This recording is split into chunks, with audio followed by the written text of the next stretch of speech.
Орталық нөмірі 72-ші мектеп лицейде сатылай кешенді оқыту технологиясына зертхана ашылды. Бұл Астанадағы екінші зертхана, аталмыш технологияға арналған. Алғашқысы былтыр Бейімбет Майлин атындағы нөмірі 52-ші мектеп гимназияда ашылған.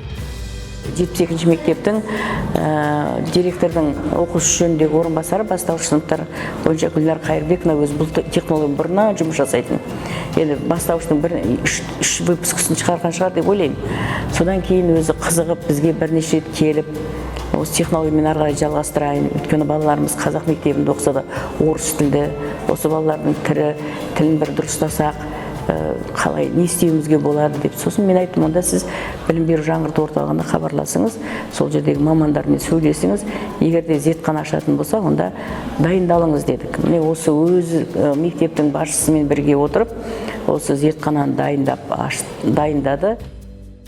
23 сәуір күні осы біздің мектебімізде сатылай кешенді оқыту жайында Нұрша Жанбайқызының технологиясы бойынша зертханасын аштық. Ол сондай осы жаңа ғасырда керекті нәрсе, өйткені біз өз өмірге қазақ болып жаратылысып келгеннен бері өз тілімізді құрметтеп, үлкен деңгейге салып, балаларымызды осы тілге қызығушылығын білдіріп үшін осындай жақсы технологиясын енгізіп отырып, мектебімізде зертхананы ашып отырмыз. Біздің мектепте ашқан зертхананың ерекшелігі ол орыс тілі мамандарын да қосу.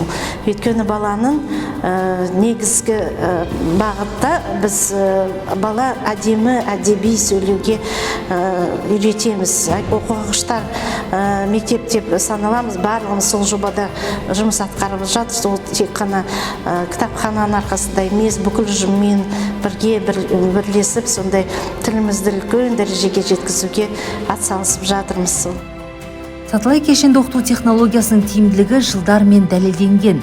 30 жылға жуық уақытта талай шәкірт технологияның арқасында қазақ тілін ғана емес, математика, шет тілдер, өзге де пәндерді еркін меңгерді. Сатылай кешенді талдау технологиясымен осы мектебіміздің оқушысы жөніндегі орынбасары Гүлнар Қайырбекованың арқасында білдім. Осы кісінің қасында жүріп, осы технологиямен таныса бастадым. Осы технология барын білдім. Одан кейін қызықтым. Өйткені Гүлнар Қайырбекованың сабақтарына қатысып жүргенде мен өте қатты қызықтырды осы технология. Өзім үйреніп, өзімнің оқушыларымның өзімдегі қателіктерді жөндеу үшін осы технологиямен оқып таныса бастадым.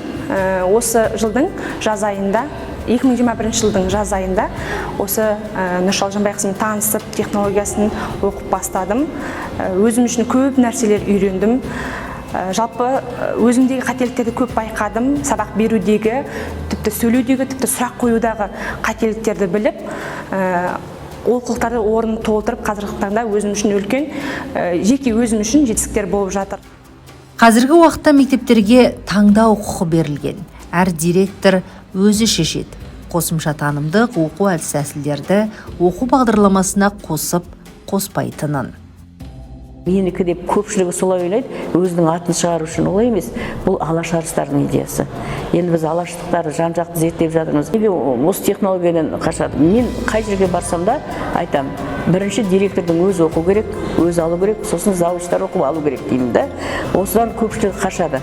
Білмеймін, кеңес үкіметінің кезінде біз мектепте жұмыс жасадық қой, сонда мектептің директоры сабақ беретін. Жоғарғы оқу орнының ректоры, зав кафедралардың өзі сабақ беретін. Қазір ол университетте мысалы зав кафедралар сабақ бермейді. Сондай дәстүрге көшіп кеттік қой. Ал енді мектептің директорлері сабақ бермегеннен кейін ол технология оған қызықты емес, ол технология нәтижесін көре алмай, көргісі келмейді. Ал директор тамағы завучтардың өздері сағаттары бар, бірақ ол сағатты ол әшейін ақша үшін алып отырған. Сатылай кешенді оқыту технологиясы балалардың тілін жатық, ойын сергек етеді.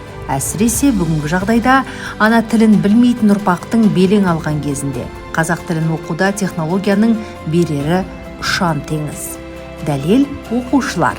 Бастауышта оқитын, ойы қалыптаспаған, айналасы ресми тілде сөйлейтін бүлдіршіндер. Сатылай кешенді оқыту технологиясынан бір шама нәрсе үйрендім. Айта кетсек, сатылай кешенді оқыту технологиясы біздің тіліміздің басқа тілдерге қарағанда қымбат, құнды екенін айқындады. Осы технологиядан тілдің қымбат екен және қазақша дұрыс сөйлеуді үйрендім. Сатылай кешенді талдауда мен сызықша не үшін қойылыпты, сөйлемде қанша тыныс белгі бар екенін түсіндім. Мен синтаксистік талдау айта алам. Осы олимпиадаға қатысып жүріп, мен синтаксистік талдауларды айтып, олар қалай айтылатын, сөйлемде қанша тыныс белгілері бар екенін айтуға үйрендім. Жаттадым, талдауларды үйрендім, синтаксистік талдау.